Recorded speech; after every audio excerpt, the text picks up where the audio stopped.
할렐루야, 반갑습니다. 오늘 또 이렇게 여러분들과 함께 영상을 통해서 예레미야서에서 아주 중요한 부분이라고 볼 수 있는 내용들을 좀 이렇게 살펴볼 수 있도록 하겠습니다. 제목을 붙여보면 옛 언약과 새 언약 무엇이 다른가라고 하는 제목을 좀 붙여볼 수 있을 것 같아요. 우리가 이제 지난 그 영상에 이어서 우리가 좀 살펴보려고 하는 부분은 예레미야 30장서부터 33장까지의 내용이지 않습니까? 근데 그 책을 우리가 소위 말해서 이제 위로의 책이라고 이제 말을 하는데, 그 중에서도 이제 가장 중요한 부분이다라고 말할 수 있는 부분이 예레미야 31장 31절서부터 34절까지다라고 볼 수가 있습니다. 여기에 담겨져 있는 내용이 소위 말해서 이제 새로운 질서와 관련된 내용이고, 그리고 소위 말해서 새 언약이다라고 한 말을 이 들어가 있는 그 예언의 말씀이기 때문에 30장에서 33장에 있는 내용 중에서 가장 중요한 내용이다라고 이제 그 간주되어지고 있는 본문이죠. 새 언약이다. 우리가 이제 본문을 보면은 이렇습니다. 예레미야 31장 31절에서 34절까지 여기 말씀을 보면 여호와의 말씀이니라. 보라, 날이 이르리니. 날이 이른다. 그러니까 이거는 굉장히 이제 그 어떤 지정된 어떤 특정한 날짜를 지금 말하고 있는 것으로 보이지는 않습니다. 날이 이르리니 내가 이스라엘 집과 유다 집에 새 언약을 맺으리라. 이 언약은 내가 그들의 조상들의 손을 잡고 애굽 땅에서 인도하여 내던 날에 맺은 것과 같지 아니할 것은 내가 그들의 남편이 되었어도 그들이 내 언약을 깨뜨렸음이라. 여호와의 말씀이니라. 그러나 그날 후에 내가 이스라엘 집과 맺을 언약은 이러하니. 지금 당장 언약을 맺는다라고 하는 것이 아니라 어떤 날들이 일 것이고, 그 날이 이르게 되면 이제 언약을 맺게 된다라고 하는 것을 말하는 것이죠. 맺을 언약은 이러하니 곧 내가 나의 법을 그들의 속에 두며 그들의 마음에 기록하여 나는 그들의 하나님이 되고 그들은 내 백성이 될 것이라. 여호와의 말씀이니라. 그들이 다시는 각기 이웃과 형제를 가르쳐 이르기를 너는 여호와를 알라 하지 아니하리니 이는 작은 자로부터 큰 자까지 다 나를 알기 때문이라. 내가 그들의 악행을 사하고 다시는 그 죄를 기억하지 아니하리라. 여호와의 말씀이니라 라고 되어 있어요. 여기서 보게 되면 여기에 무슨 표현이 나오죠? 새 언약이라고 표현이 되어 있습니다. 그죠? 보라, 날이 이르리니 내가 이스라엘 집과 유다 집에 새 언약을 맺으리라. 아마 이게 이 부분을 내가 이스라엘 집과 유다 집과 이렇게 번역을 하는 것이 더 나을 것 같아요. 내가 이스라엘 집과 유다 집과 새 언약을 맺을 것이다 라고 하는 것이죠. 근데 여기는 집에 이렇게 표현이 되어 있어요. 좀 이렇게 뻑뻑하다. 자, 여하튼 간에 예레미야 31장 31절서부터 34절까지는 무엇에 관한 내용이냐? 30장서부터 33장까지 전개되는 위로의 책의 핵심 부분, 즉 새 언약에 관한 말씀이다 라고 하는 겁니다. 근데 흥미롭게도 이 새 언약의 말씀이 신약에도 언급이 돼요. 더 놀라운 것은 신약에서 언급된다고 하는 것 자체도 흥미롭지만, 더 놀라운 것은 그 히브리어 8장 8절에서 12절을 보게 되면 이 예레미야 31장 31절서부터 34절까지의 말씀을 그냥 그대로 옮겨 놓으면서 인용을 하면서 사용을 하고 있다라고 하는 거죠. 한번 볼까요? 히브리서 8장 8절에서 12절을 한번 보세요. 그들의 잘못을 지적하여 말씀하시되 주께서 이르시되 볼지어다 날이 이르리니 내가 이스라엘 집과 유다 집과 더불어 새 언약을 맺으리라. 또 주께서 이르시기를 이 언약은 내가 그들의 열조의 손을 잡고 애굽 땅에서 인도하여 내던 날에 그들과 맺은 언약과 같지 아니하도다. 이게 뭐예요? 다 이거 31절 32절과 지금 똑같은 내용이 반복되고 있죠. 그들은 내 언약 안에 머물러 있지 아니하므로. 요 부분은 예레미야에 있는 본문에 없는 말씀이죠. 그 다음에 내가 그들을 돌보지 아니하노라, 이 부분도요. 또 주께서 이르시되 그날 후에 내가 이스라엘 집과 맺을 언약은 이것이니, 그죠? 내 법을 그들의 생각에 두고 그들의 마음에 이것을 기록하리라. 요 부분도 33절에 있는 33절에 있는 말씀과 똑같은 그런 것으로 되어 있다라고 하는 거죠. 그러니까 이 예레미야 31장과 31절서부터 34절까지의 이 말씀은, 즉 새 언약의 말씀은 히브리서 8장 8절에서 12절에 그대로 반복되어서 기록되어져 있고, 그리고 그 내용은 누구와 연결되어져서 설명되어지느냐 하면 그리스도, 예수 그리스도와 연결되어져서 설명되어진다. 8장 6절에 보면 이게 인용이 되어 있지 않지만 8장 6절에 보게 되면 그 새 언약의 중보자는 누구냐? 예수 그리스도시다라고 되어 있습니다. 우리 뒤에 가서 한번 또 언급을 하겠지만 여기 예레미야 31장 31절 여기를 보게 되면 뭐라고 나와 있어요? 이 언약은, 즉 새 언약, 여기를 말하는 거죠. 요 새 언약은 내가 그들의 조상들의 손을 잡고 애굽 땅에서 인도하여 내던 날에 맺은 언약과 같지 아니할 것이다 해서, 여기서 애굽 땅에서 인도하여 내던 날에 맺은 것, 이 맺은 언약, 요건 어떤 언약이냐면 모세를 통해서 하나님께서 이스라엘 백성들과 맺은 언약, 소위 말해서 모세 언약이라고 하는 불리는 그 언약과 같지 아니할 것이다 라고 얘기하는 거예요. 예전에 그 시내산에서 모세를 통하여 하나님께서 이스라엘 백성들과 맺은 언약, 즉 율법을 율법을 주시면서 맺은 이 언약은 거기서 그때는 일종의 통로가 되고 중개자가 된 인물이 누구예요? 모세였습니다. 그러나 이 새 언약의 중보자는 누구냐? 예수 그리스도다라고 이야기를 하고 있는 것이죠. 그러니까 예레미야 31장 31절서부터 34절까지 나와 있는 이 언약은 가깝게는, 이 뒤에서 언급을 하겠습니다. 가깝게는 바벨론의 포로로 있다가 예루살렘으로 돌아오는 사람들을 포함하지만 그것을 넘어서 예수 그리스도를 통하여 맺어지게 되는 공동체와도 굉장히 밀접하게 연결되어 있다라고 하는 겁니다. 우리가 이제 초점을 맞추려고 하는 오늘 초점을 맞추려고 하는 이 부분은 어디냐면, 이 예레미야 선지자 이 본문에서 예레미야 선지자가 이 단락에서 시내산에서 맺은 언약과 소위 옛 언약과 새 언약을 대조하고 있다는 지점에서 우리가 초점을 맞추어서 좀 진행을 해 보려고 합니다. 사실은 여기서 보면 제가 이제 조금 전에 여기 보면 옛 언약이라고 하는 말을 썼잖아요. 옛 언약과 새 언약. 근데 이제 새 언약이라고 하는 표현은 나오지만 옛 언약이라고 하는 표현은 사실은 등장하지 않습니다. 여기 볼까요? 히브리어 본문을. 여기 보면 31절에 보면 힌내, 야민, 빠임 이렇게 되어 있어요. 보라, 힌내, 보라, 뭐를 보라는 거예요? 야밈, 날들이, 빠임, 올 것이다. 이게 보라고 하는 이 동사, 이게 이제 할로우 동사라고 이제 부르는 동사죠. 이게 가운데가 모음이 바브나 요드로 이제 가운데에 요드나 바브가 있는 동사를 이제 할로우 동사라고 그러죠. 할로우 동사. 이제 변화가 좀 이렇게 좀 불규칙한 부분이 있긴 있는데, 여하튼 이 바임 여기서는 칼분사 남성 복수로 되어 있어요. 날들이 올 것이다. 보라, 날들이 올 것이다. 네움 야훼, 여호와께서 말씀하시니라.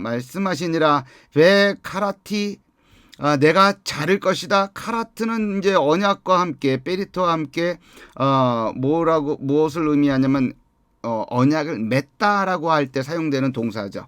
기본적인 뜻은 자르다, 컷의 의미가 있잖아요. 컷, 자르다의 의미가 있습니다. 언약이라고, 이 언약을 맺다, 카라트 베릿이라고 하는 이 표현은 요게 이제 베릿이 나오는데 그 카라트라고 하는 동사가 이 베리트라고 하는 이 언약이라고 하는 명사와 함께 만나서 언약을 맺다라고 하는 표현이 되지만 사실 이 카라트라고 하는 이 동사 자체 안에는 무슨 뜻이 있냐면 자르다의 뜻이 있습니다. 그건 다시 말해서 언약이라고 하는 거기에는 언약을 맺는 그 언약을 맺다라고 하는 표현 속에는 기본적으로 무엇이 담겨져 있냐면 자른다라고 하는 개념이 그 안에 담겨져 있어요. 그래서 창세기 15장을 보게 되면 그 아브라함이 환상 중에서 꿈 중에서 뭘 보냐면은 그 동물을 반을 자르고 이렇게 놓았더니만 하나님의 불이 내려와서 그 가운데로 지나가는 장면이 나오죠. 거기서도 자르고 그 다음에 불이 가운데로 지나가는. 그러니까 이 언약에 있어서 이 자른다라고 하는 개념이 기본적으로 있는 거예요. 17장에 보게 되면 거기에는 또 어떤 내용이 나오냐면 하나님께서 아브라함과 언약을 다시 맺으면서 다시 맺는다라기보다는 창세기 12장, 13장, 15장에 있는 그 아브라함과 맺은 언약의 내용을 좀 더 구체적으로 이렇게 전개해 나가면서 거기는 또 어떤 내용도 포함되어 있냐면 할례를 행하라라고 하는 내용도 나와 있거든요. 할례를 행한다라고 하는 것은 남성의 포피를 자르다라고 하는 것이 내포되어 있는 것이잖아요. 그러니까 언약이다라고 하는 것은 기본적으로 자르다라고 하는 것이 내포되어 있는 것이고 더 구체적으로 얘기한다면 생명과도 관계가 있는 것이죠. 그러니까 내 언약을 어기게 될 경우에는 이 동물이 잘라지는 것과 같이 그 가운데로 하나님께서 지나가시면서 내가 언약을 어기면 나도 이와 같이 될 것이다라고 하는 어떤 그와 같은 어떤 단호하고 결연한 어떤 그 생명을 담보로 하는 그런 언약이다라고 하는 것을 그 내포하고 있는 것이죠. 여하튼 여기서 언약을 맺는 거예요. 어떤 언약? 하다시라고 하는 새 언약. 하다시는 이제 새로운 이런 거거든요. 그러면 이제 새로운 언약을 맺는 거예요. 누구하고? 에트 베이트 이스라엘, 에트 베이트 예후다, 유다. 그러니까 이스라엘의 집과 유다의 집과 뭐를 맺는 거예요? 새로운 언약을 맺을 것이다라고 하는 겁니다. 새로운 언약을 맺는 거예요. 자, 그러면 근데 이제 그 언약이 32절에 넘어가면 카베리트 아셰르라고 되어 있어요. 그것은 어떤 것은 아니다. 어떤 것은 여기 새 언약은 카베리트 카는 모모와 같은 전치사 베리트 언약과 같지는 않을 것이다. 여기서 언약과 같지 않을 것이다라고 하는 것은 무엇을 말하냐면 새 언약은 여기 언약과 같지 않을 것이다. 근데 여기 언약은 뭐냐면 카라티에트 아보탐 그들의 조상과 맺은 언약. 다시 말해서 모세의 언약을 말하는 거예요. 그러니까 옛 언약을 말하는 거죠. 근데 여기에 이 베리트 앞에 예시라고 하는 단어가 들어가 있느냐? 그렇지는 않은 거예요. 그렇진 않지만 문맥상 요 새 언약과 대조되는 모세 언약을 가리키고 있기 때문에 그 언약을 옛 언약이다라고 하는 것으로 우리가 덧붙여서 설명을 하는 것이다라고 하는 거예요. 자, 그러면 여기 내용을 한번 보면 왜 새 언약인가예요? 왜 새 언약인가? 옛 언약과 새 언약이 무엇이 다르기에 왜 새 언약이 필요한 것인가? 라고 하는 것이죠. 31절에 보게 되면 여기 보면 뭐라고 나와 있느냐? 여호와의 말씀이니라 보라 날이 이르리니 내가 이스라엘 집과 유다 집에 새 언약을 맺으리라.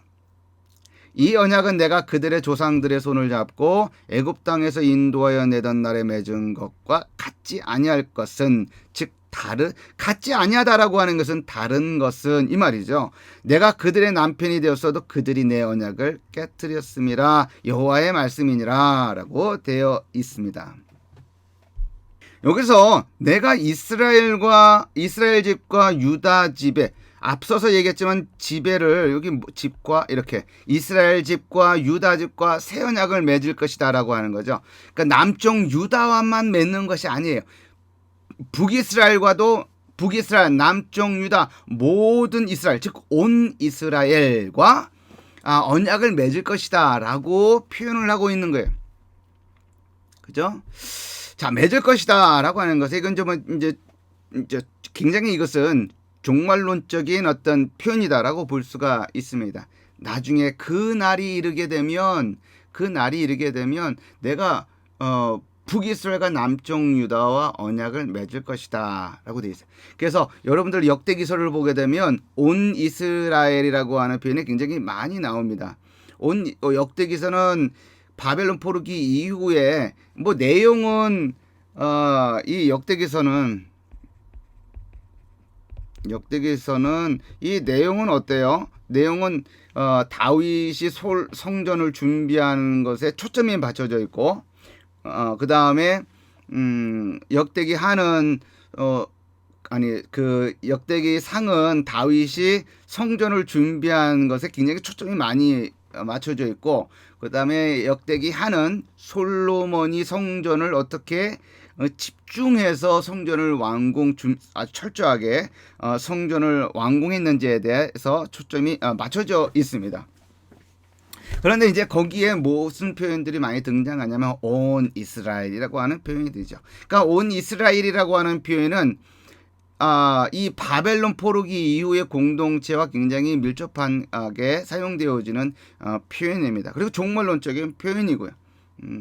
그러니까 마지막 날 그날이 오게 되면 그 날에는 그냥 단순히 어떤 특정한 어떤 백성들만 회복되는 것이 아니라 남쪽 유다와 북이스라엘 즉 온 이스라엘이라고 표현되어지는 그 사람들이 회복될 것이다라고 하는 것을 이야기하는 겁니다. 자, 여기서는 여하튼 이 32절에 들어가게 되면 이 언약이라고 하는 것은 어떤 언약이에요? 여기 새 언약을 말하는 거죠. 새 언약은 내가 그들의 조상들의 손을 잡고 애굽의 땅에서 인도하여 내던 날에 그 인도하던 날이라고 하는 것은 무엇을 가리키는 거예요? 출애굽 사건을 가리키는 거죠.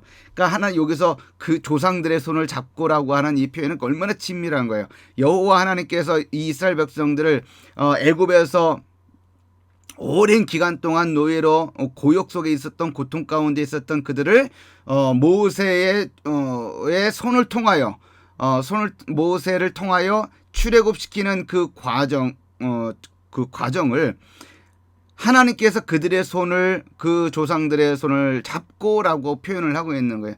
굉장히 친밀함이 담겨져 있는 그 애정이 담겨져 있는 표현이다라고 볼 수가 있는 거죠. 그 애굽 땅에서 인도하여 내던 날 출애굽 사건을 가리키는 것이다. 그때 맺은 언약이라고 말하는 거죠. 그죠? 이 언약은 새 언약은 내가 그들의 조상들의 손을 잡고 애굽 땅에서 인도해 내던 날에 맺은 그 모세 언약과 같지 아니할 것은 즉 다를 것은 이라고 되는 거예요. 그죠? 여기 이 언약은 새 언약을 말하는 거고. 그죠? 내가 그들의 조상들의 손을 잡고 애굽 땅에서 인도하여 내던 날에 맺은 것 이거는 옛 언약 소위 말해서 모세 언약을 말하는 겁니다. 출애굽 세대와 맺은 언약이죠. 출애굽 세대와 맺은 언약이다. 그래서 여기서 우리가 옛 언약이라고 붙여지는 요 옛 언약에 기본적으로 그 언약이 갖고 있는 특징들이 좀 몇 개가 있습니다. 그 몇 개를 한번 이렇게 살펴보면 이렇죠. 일단 모세 언약은 누구와 맺은 언약이에요? 출애굽 세대와 맺은 언약이죠. 여기 나와 있는 것처럼 그들의 조상들의 손을 잡고 애굽 땅에서 인도하여 내던 날에 맺은 언약이기 때문에 출애굽 세대와 맺은 언약이다라고 우리가 말을 할 수가 있습니다. 자, 두 번째는 돌판에 새겨진 언약이다라고 하는 거죠. 돌판에 새겨진 언약. 신명기 5장 22절에 보게 되면 어떤 말씀이 담겨져 있을까요? 신명기 5장 22절에 보게 되면 뭐 몇 군데 있습니다만 5장 22절에 보게 되면 여호와께서 이 모든 말씀을 산 위 불 가운데 구름 가운데 후감 가운데서 큰 음성으로 너희 총회에 이르신 후에 더 말씀하지 아니하시고 그것을 두 돌판에 써서 내게 주셨느니라. 그러니까 언약의 내용이 어디에 새겨져 있냐면 돌판에 새겨져 있다. 그러니까 돌판에 새겨진 언약이다라고 볼 수가 있는 것이죠. 그리고 또 세 번째 특징으로는 옛 언약의 기본적인 특징은 뭐냐? 조건성이다라고 해요. 조건성. 만일 너가 뭐뭐하면 내가 무엇을 할 것이다라고 하는 조건성이 굉장히 강한 그 언약이 바로 이 언약이다라고 하는 것이죠. 그래서 여러분들이 십계명만 보더라도 그 조건성이 굉장히 강조가 되고 있죠. 제가 출애굽기 20장을 지금 보고 있는데 20장을 한번 볼까요? 12절에 보게 되면 이런 말씀이 있죠. 내 부모를 공경하라. 그리하면 내 부모를 공경하라. 그리하면 내 하나님 여호와가 내게 준 땅에서 내 생명이 길리라. 이렇게 되어 있어요. 그러니까 내 땅에서 여호와가 내게 준 땅에서 내 생명이 길게 하기 위해서는 뭐 해야 되는 거예요? 부모를 공경해야 되는 것이죠. 십계명이 모두 이렇게 조건의 어떤 형식으로 되어 있는 것은 아니지만 조건적인 어떤 그 내용이 그 내포되어 있는 어떤 계명이다라고 우리가 볼 수가 있습니다. 그리고 이 언약의 네 번째는 이 언약의 조항들을 지키는 것은 언약을 맺은 두 당사자에게 주어진 의무였습니다. 그러니까 이렇게 언약을 맺게 되면 한쪽만 지키는 것이 아니라 양쪽 당사자, 언약을 맺고 있는 이 두 당사자가 다 그 언약의 내용을 지켜야 할 어떤 의무가 있는 거죠. 그러니까 A와 B가 언약을 맺습니다. 그럼 언약을 맺으면 언약의 내용이 있겠죠. 언약의 내용이 담겨져 있을 겁니다. 그럼 언약에 담겨져 있는 내용을 B만 지켜야 할 의무가 있다든지 A만 지켜야 할 의무가 있는 것이 아니라 쌍방간의 의무가 있는 것이에요. 이 구약 성경에 보게 되면 그 언약이 여러 개가 나오죠. 노아 언약 있고 아브라함 언약 있고 뭐 시내산 언약 있고 다윗 언약 있고 이렇게 됐습니다. 여기에 지금 예레미야 31장 31절에서 34절까지의 말씀은 주로 이제 시내산 언약, 즉 모세 언약과 연관되어서 전개가 되고 있죠. 그런데 이제 이 다윗 언약이라든지 이 아브라함 언약, 뭐 노아 언약 이런 언약들을 보게 되면 조건적이냐 무조건적이냐 어떤 그런 속성들이 좀 있죠. 근데 이제 이 언약의 조건성이라든지 무조건성에 대해서 이제 학자들마다 이제 견해가 좀 갈리기도 합니다만, 그러나 일반적으로 뭐 노아 언약은 무조건적인 언약이다, 아브라함 언약은 무조건적인 언약이다 이렇게 얘기를 하지요. 그리고 이제 그 시내산 언약 같은 경우에는 어떤 조건적이다라고 말을 합니다. 19장 출애굽기 19장 5절 6절을 보게 되면 이 말씀이 있어요. 세계가 다 내게 속하였나니 너희가 내 말을 잘 듣고 내 언약을 지키면 이게 뭐예요? 지키면이라고 하면은 이것이 무조건적이라는 거예요? 아니면 조건이 있다라고 하는 거예요? 조건이 있다라고 하는 것을 말하는 거지요. 그죠? 너희가 내 말을 잘 듣고 내 언약을 지키면 너희는 모든 민족 중에서 내 소유가 되겠고 너희가 내게 대하여 제사장 나라가 되며 거룩한 백성이 되리라. 너는 이 말을 이스라엘 자손에게 전할지니라. 이렇게 되어 있어요. 이거는 조건문이죠. 조건문. 그러니까 시내산 언약은 조건적인 성격이 굉장히 강한 그런 언약이 되겠다라고 볼 수가 있습니다. 다윗 언약은 어때요? 다윗 언약은 조건적인 요소도 있고 무조건적인 요소도 담겨져 있는 그런 언약이다라고 볼 수 있습니다. 뭐 일부 학자들은 무조건적이다라고 이야기하는 학자들도 있지만 저 개인적으로는 조건적인 요소와 무조건적인 요소가 함께 있는 그런 언약이 다윗 언약이다라고 저는 이렇게 보고 있습니다. 자, 여하튼 간에 이런 조건성과 무조건성이 언약마다 다 이렇게 있는데 이 모세 언약이라고 하는 것은 어떤 언약이냐? 즉 시내산 언약이라고 하는 것은 어떤 언약이냐? 조건적인 언약이다라고 하는 것이죠. 이것이 옛 언약의 기본적인 특징이에요. 누구와 맺은 언약이에요? 출애굽 1세대와 맺은 언약, 출애굽 세대와 맺은 언약. 그 언약의 내용은 어디에 새겨졌냐? 돌판에 새겨진 언약이다. 이거 조건적이다라고 하는 것, 그죠? 그리고 두 당사자가 굉장히 그 언약의 내용을 상방 지켜야 할 의무가 있는 그런 언약이 옛 언약이다라고 이제 보는 것이죠. 이것이 옛 언약인데 옛 언약이 있는데 왜 새 언약이 왜 필요하냐라고 하는 것이죠. 옛 언약이 있으면 됐지 왜 새 언약이 필요하냐. 이 예레미야 선지자는 이 구절에서 무엇이라고 말을 하냐면 내가 그들의 남편이 되었어도 그들이 내 언약을 깨뜨렸습니다 라고 이야기를 하고 있어요. 그러니까 남편이 되었다라고 하는 것은 이스라엘은 무엇을 말하는 거야? 아내.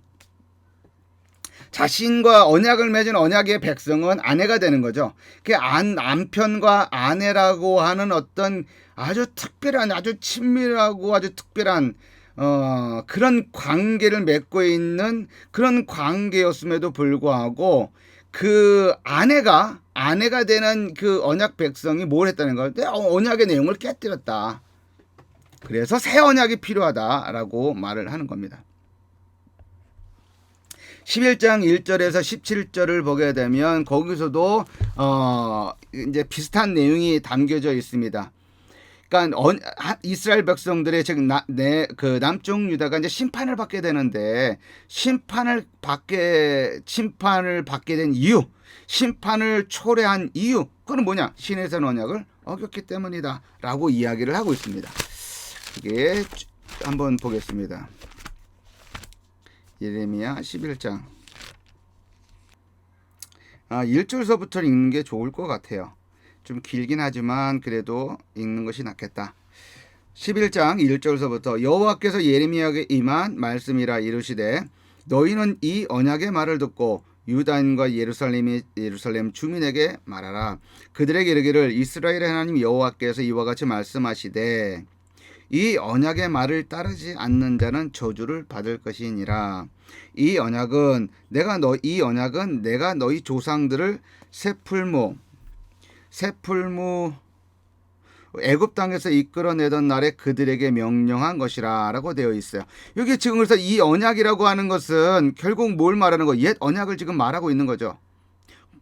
그죠? 내가 너희 조상들을 새풀무 애굽 땅에서 이끌어내던 날에 그들에게 명령한 것이다라고 말을 하고 있는 것으로 보아 여기서 이 언약이라고 표현하는 그 표현은 모세 언약, 시내산 언약을 말하는 것이다. 4절 계속 곧 내가 이르기를 너희는 내 목소리를 순종하고 나의 모든 명령을 따라 행하라. 그리하면 너희는 내 백성이 되겠고 나는 너희 하나님이 되리라 라고 되어 있죠. 요거는 뭐예요? 출애굽기 19장 몇 절에 있는 말씀이에요. 15절에서 출애굽기 15장 우리가 조금 전에 읽었었던 말씀 출애굽 19장 5절에서 6절에 있는 말씀 그걸 되풀이하고 있는 것이죠. 내가 또 너희 조상들에게 한 맹세는 그들에게 젖과 꿀이 흐르는 땅을 주리라 한 언약을 이루리라 한 것인데 그것을 증언하느니라 하라 하시기로 내가 대답하여 이르되 아멘 여호와여 하였노라.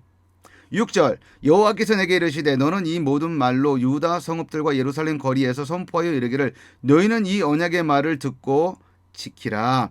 내가 너희 조상들을 애굽 땅에서 인도하여 내던 날부터 오늘까지 간절히 경계하며 끊임없이 경계하기를 너희는 내 목소리를 순종하라 하였으나 지금 이제 모세 언약 시내산 언약을 말하는 겁니다. 자, 그들이 순종하지 아니하며 귀를 기울이지 아니하고 각각 그 마음 그 악한 마음에 완악한 대로 행하였으므로 내가 그들에게 행하라 하여 명령하였어도 그들이 행하지 아니한 이 언약의 모든 규정대로 그들에게 이루게 하였느니라 라고 되어 있어요. 이 언약의 모든 규정대로 옛 언약에는 지키지 아니할 경우 그들에게 주어지게 되는 뭐가 있어요? 심판 내용이 있죠. 언약을 지키지 아니할 경우, 언약의 내용들을 잘 준행하여 지키지 아니할 경우 그것에 해당하는 심판 내용이 있단 말이에요. 저주의 내용이 있다라고 하는 것이죠. 그 언약의 규정대로 그들에게 이루게 하였느니라, 즉 심판이 임하게 하였느니라 라고 하는 것입니다. 그러니까 신에서 언약을 지키지 아니하였다. 다시 말해서 신에서 언약을 깨뜨렸다. 그 결과 어떻게 됐다? 심판이 주어지게 되었다라고 하는 겁니다. 3절에도 나오지만 이제 4절서부터 17절까지 뭐 계속 나오는 이야기가 결국은 뭐예요? 신의 새 언약법에 규정되어 있는 저주가 임하게 될 것이다 라고 하는 내용이 담겨져 있는 겁니다. 예. 이렇게 새 언약이 필요한 거는 왜 그런 거예요? 옛 언약이 깨트려졌기 때문에. 네. 히브리서 우리가 히브리서 8장이죠. 히브리서 8장 8절에서 12절에 보게 되면 옛 율법은 어떻게 됐다? 무음했더라면 새 언약이 필요하지 아니하였을 것이다 라고 얘기를 거기는 표현을 하고 있습니다. 그러니까 옛 언약에 문제가 있었다. 근데 문제는 결국은 뭐하고 긴밀하게 연결되어 있냐면 언약 백성인 이스라엘이 그 언약의 말씀을 지켜 행하지 못하는 그 문제가 있었다라고 하는 것을 이야기를 하는 것이죠. 자, 그래서 하나님께서는 예레미야를 통하여 새 언약을 새 언약을 말씀하시면서 새 언약을 맺게 될 것인데, 이 새 언약이라고 하는 것은 옛 언약과 어떤 차이가 있느냐라고 하는 겁니다. 어떤 차이가 있느냐? 첫 번째로 우리가 생각해 볼 수 있는 것은 바벨론에서 돌아올 백성과 맺을 언약이다라고 하는 거예요. 바벨론에서 돌아올 백성과 맺을 언약이다. 33절에 보게 되면 뭐라고 나와 있냐? 여기 33절에 그러나 그날 후에 내가 이스라엘 집과 맺을 언약은 이러하니 라고 되어 있어요. 여기서 이제 그날 후에 라고 하는 표현을 어떻게 이해할 것이냐가 이제 중요하죠. 그것에 따라서 사실은 언약을 맺게 되는 그 대상이 달라지게 됩니다. 그러나 그날 후에 이제 뭐 여러 가지 이야기가 있지만 저는 이제 바벨론 포로 1차적으로는 바벨론 포르기 이후로 보는 것이 맞겠다라고 생각을 합니다. 그러니까 바벨론 포로로 끌려갔지만 하나님의 은총과 은혜로 바벨론에서 예루살렘으로 돌아온 이후에 그때에 하나님께서 그들과 더불어 언약을 맺게 될 것이다라고 하는 것이죠. 이 지점이 옛 언약과 다르다. 옛 언약은 어떤 자들과 맺은 언약이에요? 옛 언약은 출애굽 이후 직후에 맺어진 언약이죠. 그러니까 출애굽한 세대들과 하나님께서 맺은 언약이 옛 언약이다. 근데 거기가 이제 19장에 출애굽이 19장에 담겨져 있는 거잖아요. 그리고 그것은 그 언약은 어떤 특징이 있어요? 조건적인 특징이 있다.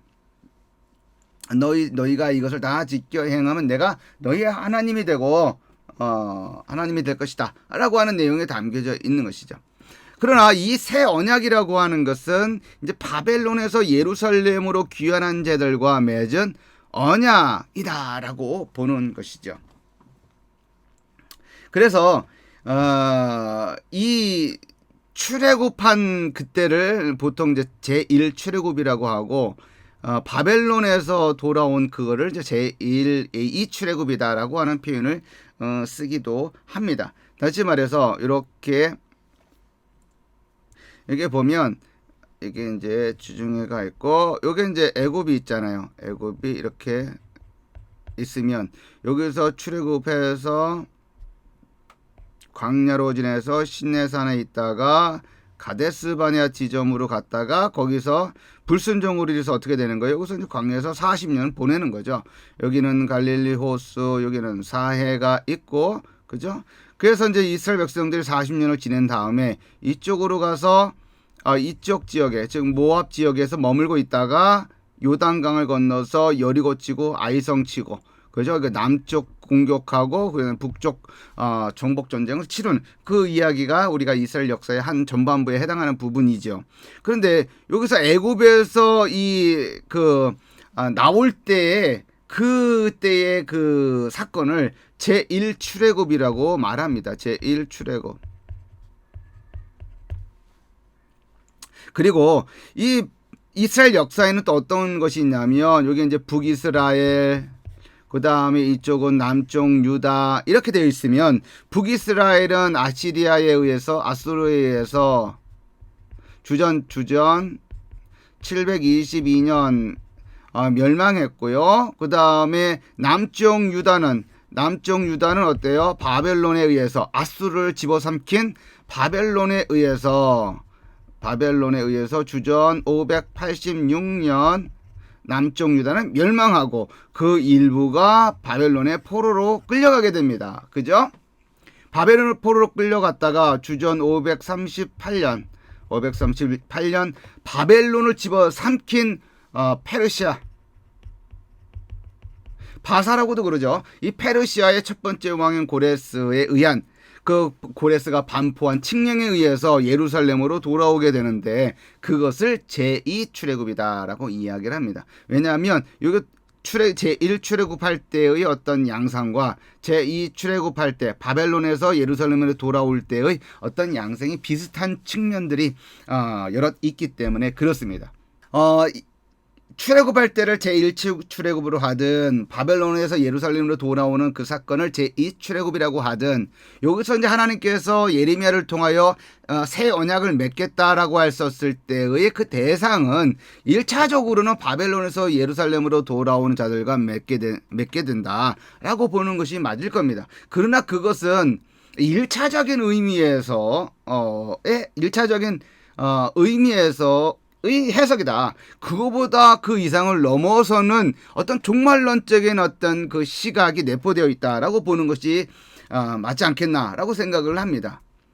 자, 여기를 보게 되면 그 조금 전에 읽었었던 이제 말씀들이죠. 33절에 그날 후에 이스라엘 집과 맺을 언약은 이러하니라고 되어 있고요. 그 다음에 예레미야 50장 4절서부터 5절에도 그날 또 그 새 언약과 관련된 내용이 나옵니다. 여호와의 말씀이니라 그날 그때에 이스라엘 자손이 돌아온다. 유다 자손도 함께 돌아오되 이스라엘 자손도 돌아오고 유다 자손도 함께 돌아오되 그때가 언제일까요? 바벨론 포로에서 예루살렘으로 돌아오는 그 시기를 말하는 것이 아니겠느냐. 그들이 울면서 그 길을 가며 그의 하나님 여호와께 구할 것이며 그들이 그 얼굴을 시온으로 향하여 그 길을 물으며 말하기를 너희는 오라 잊을 수 없는 영원한 언약으로 여호와와 연합하리라 라고 되어 있어요. 영원한 언약, 여기서는 영원한 언약이라고 표현되고 있는 이 새 언약을 누가 맺느냐? 바벨론에서 예루살렘으로 돌아온 자들과 맺게 되는 것이다. 그러나 그것은 일차적이다라고 얘기를 하는 거죠. 벤게베른 교수님은 이제 트리니티에서 이제 은퇴를 하셨죠. 은퇴를 하셨고 지금도 이제 글을 쓰고 계시고 또 강의도 하시고 이렇게 하시는 걸로 알고 있습니다. 우리나라에는 그 시카고에 이제 트리니티 이제 신학교가 있잖아요. 이름을 어떻게 부르냐 이제 트리니티 에반젤리컬 디비너티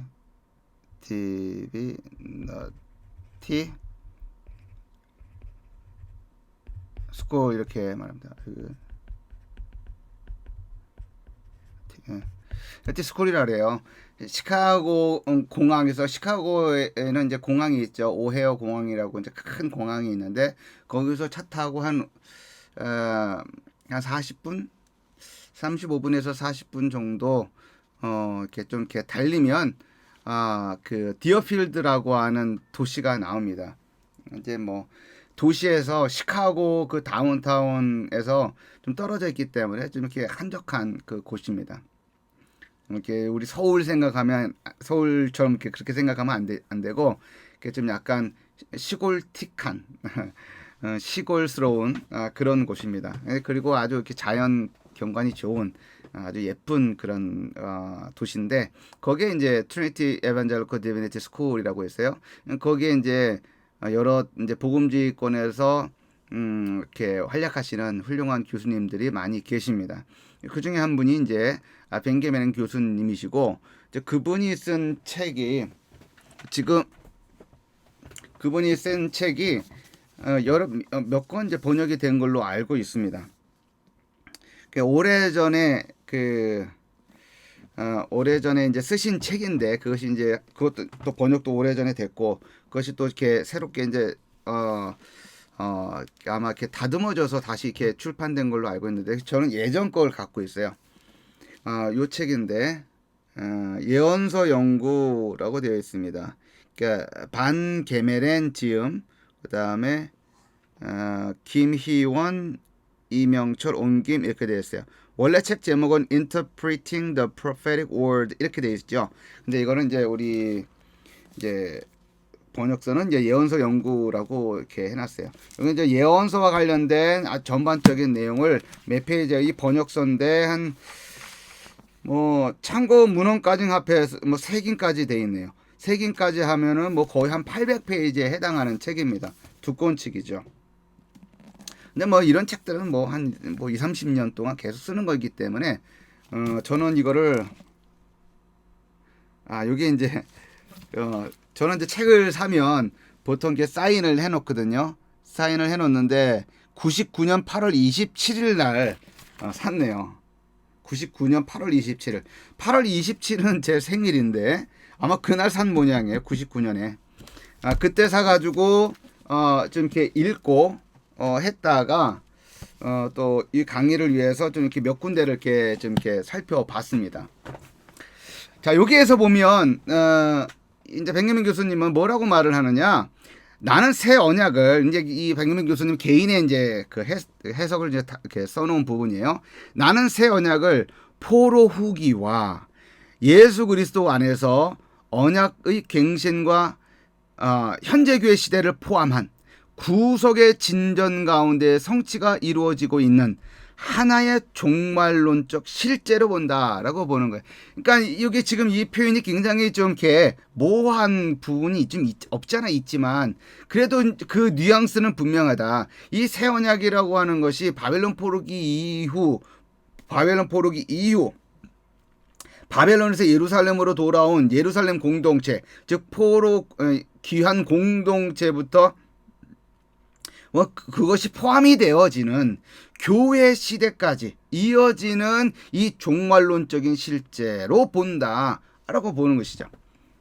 그러므로 우리는 이 예언들이 한 날이나 한 해 혹은 한 시대에 성취되는 것이 아니라 그리스도의 왕국의 시작과 끝을 언급하는 것으로 이해되어져야 함을 안다라고 하는 거죠.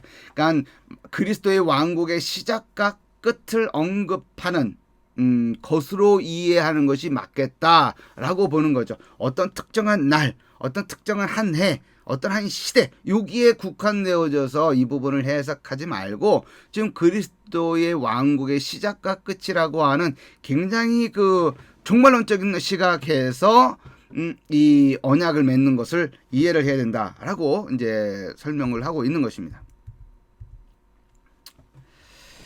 자, 여하튼 우리는 이 기본적으로는 우리가 어떻게 생각을 해야 되냐? 바벨론에서 돌아온 백성과 맺을 언약이 새 언약이고 그 새 언약이라고 하는 것은 굉장히 종말론적인 신학에 담겨져 있는 내용이다 라고 우리가 이해를 하는 것이 맞겠습니다. 자, 두 번째는 새 언약은 백성의 마음에 새겨진다라고 되어 있습니다.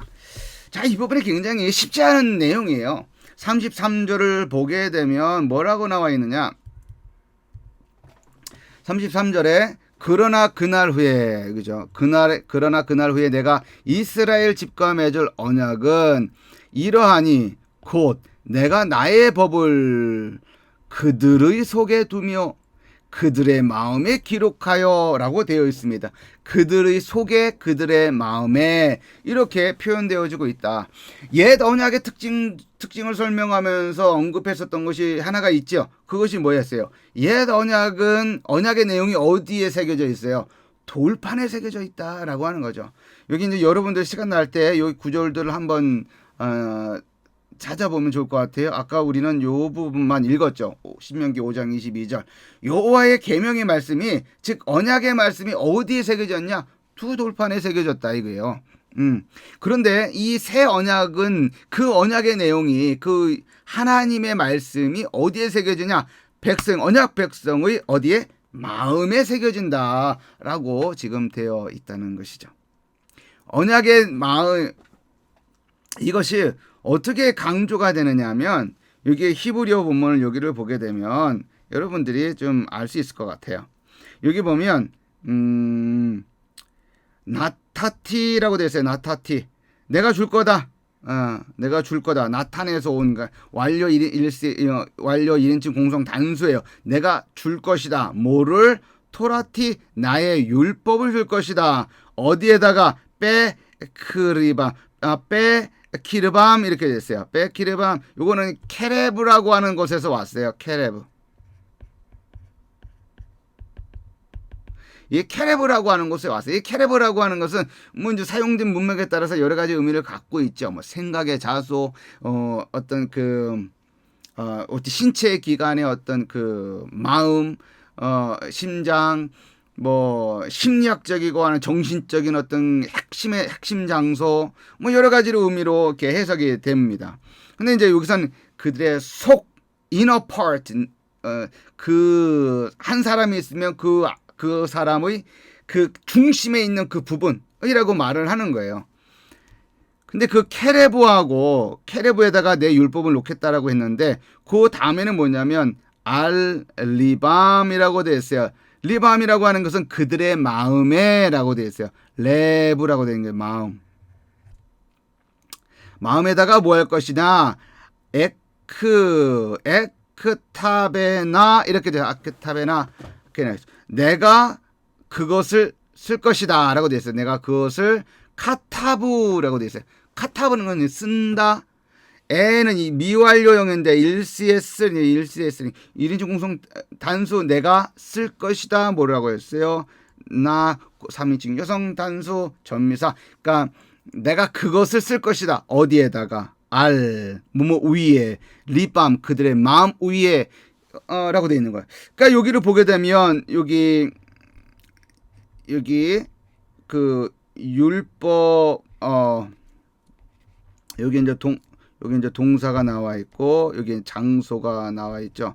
근데 여기는 장소가 나와 있고 여기에 동사가 나와 있습니다. 그래서 A, B, B 프라임, A 프라임 이와 같은 형식으로 되어 있어요.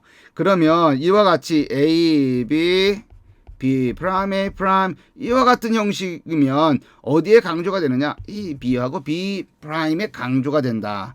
이거를 다시 표현하면 이런 식으로 되는 거죠. 자, 이와 같은 키에스틱 스트럭처, 이 키에스틱 스트럭처라고 그러는데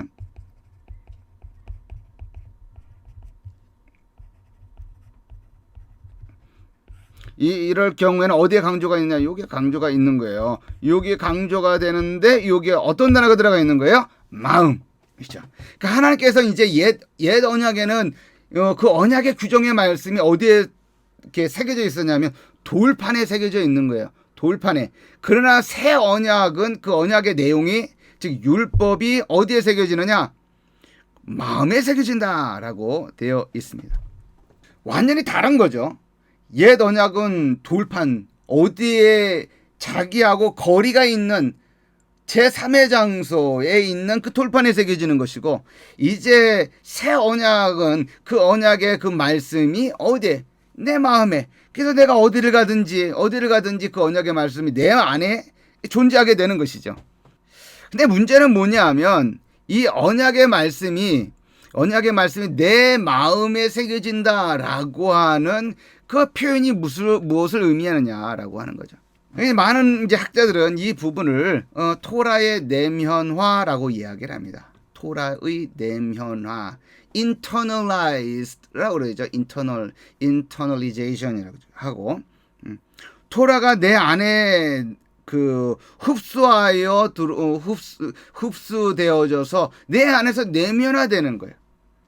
언약의 말씀이 저기 바깥에 어느 한 곳에 돌판 위에 새겨져 있는 것은 거리감도 있고요. 그죠?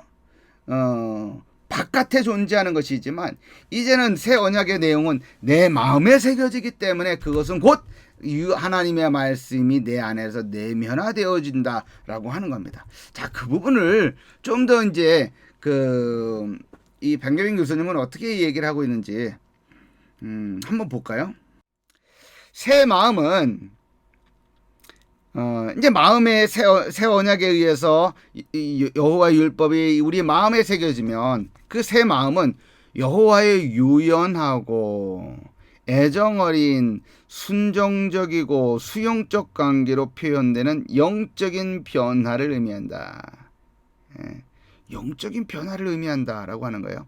그들의 마음판에 새겨진 죄 대신에 여호와의 법이 그들의 마음에 기록될 것이다.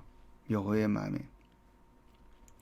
하나님의 법의 내면화는 가장 심오하고 웅장한 의미에서 하나님의 백성이 하나님을 위하여 그리고 하나님을 닮는 가운데 사랑과 공의와 정의와 평화를 실천함으로써 하나님의 뜻을 이 땅에 확립하도록 그들에게 동기를 부여한다 라고 되어 있어요.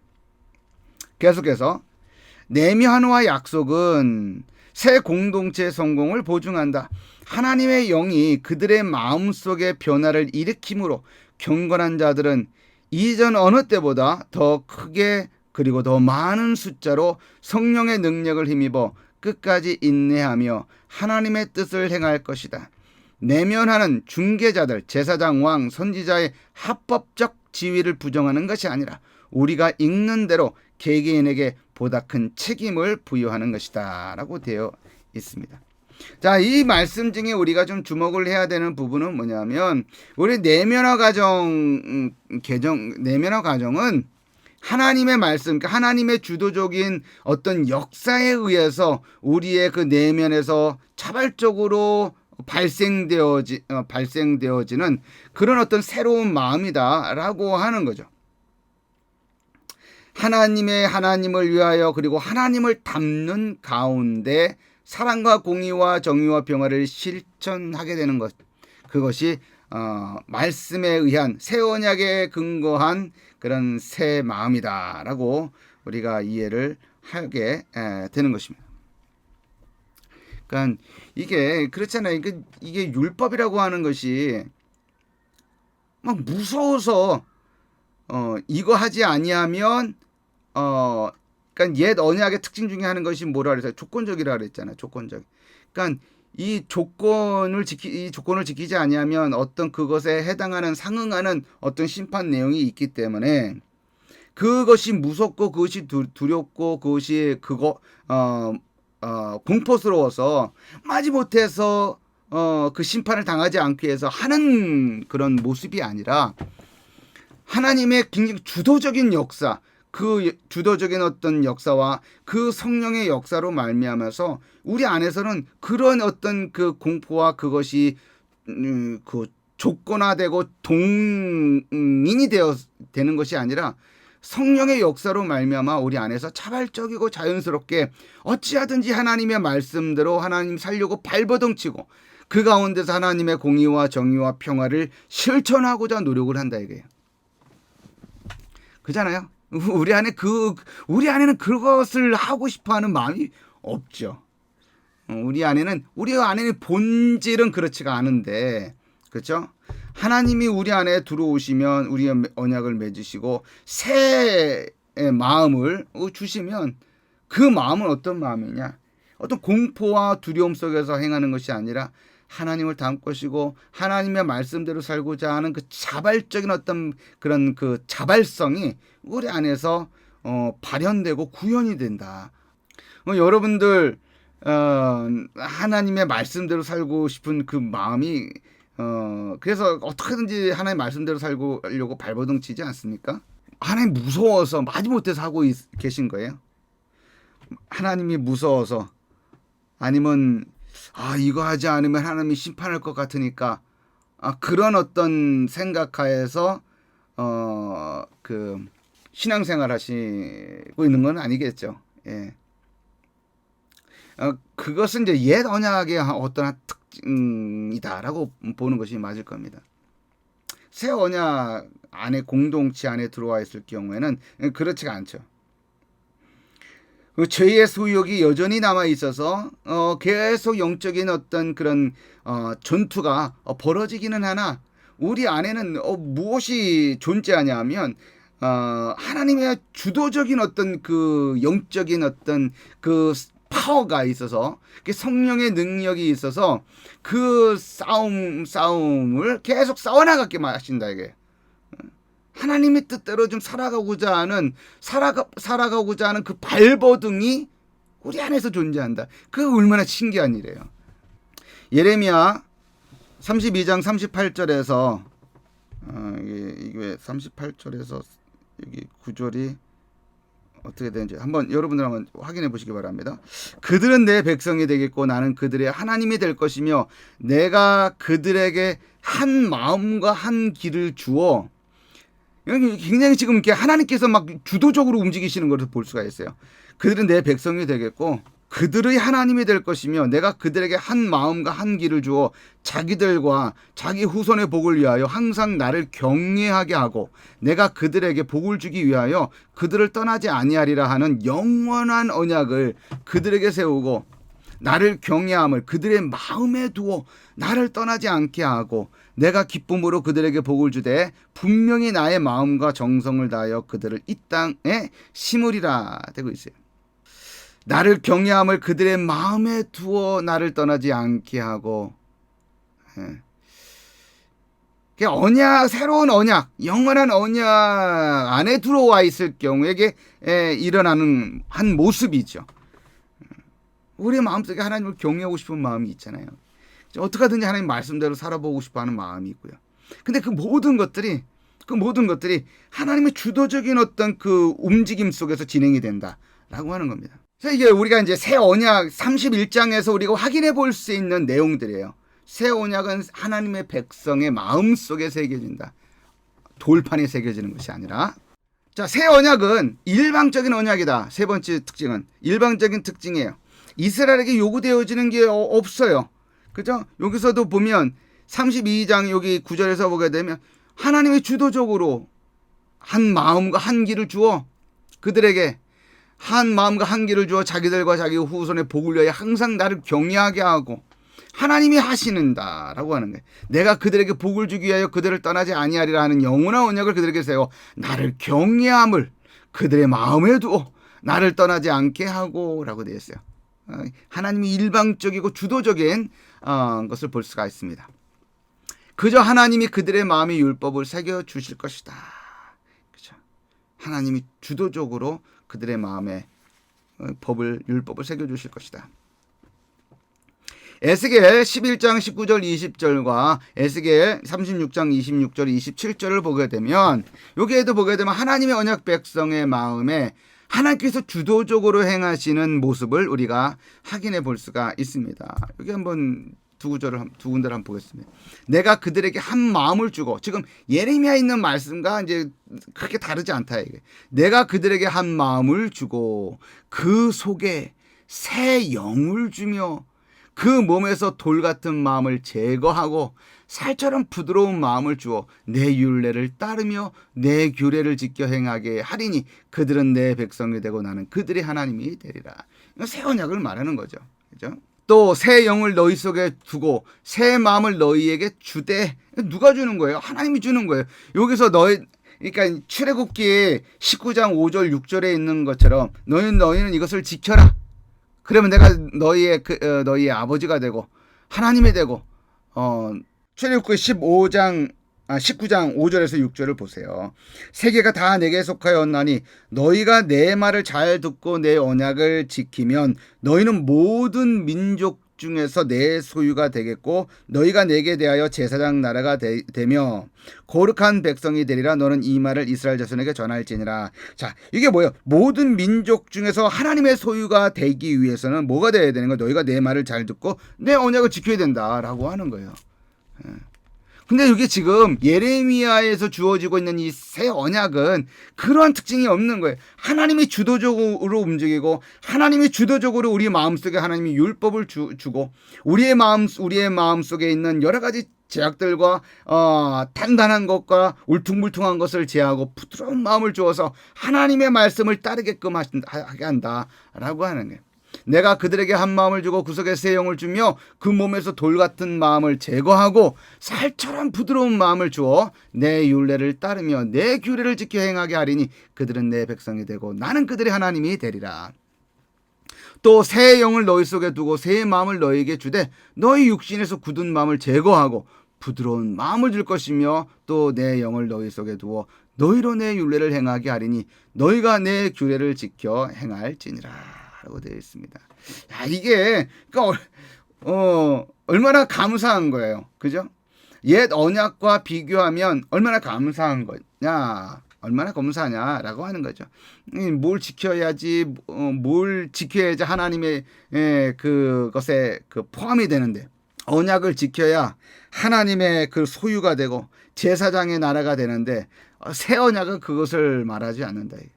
새 언약은 하나님께서 우리들의 마음속에 자신의 율법을 말씀을 새기고 그리고 하나님께서 우리들의 마음속에 주도적으로 역사하셔서 그 말씀을 따라 행할 수 있도록 하시고 하나님께서 주도적으로 움직여서 하나님을 경외하도록 한다라고 하네. 그러니까 이런 점에서 옛 언약과 새 언약은 다른 것이다. 옛 언약은 어떤 거예요? 출애굽 때 맺은 그 언약은 언약 당사자가 언약에 충실할 때 결과가 주어지는 거예요. 그 결과가 그 무엇이든 어떤 것이든 언약에 충실할 때 결과가 주어지는 거예요.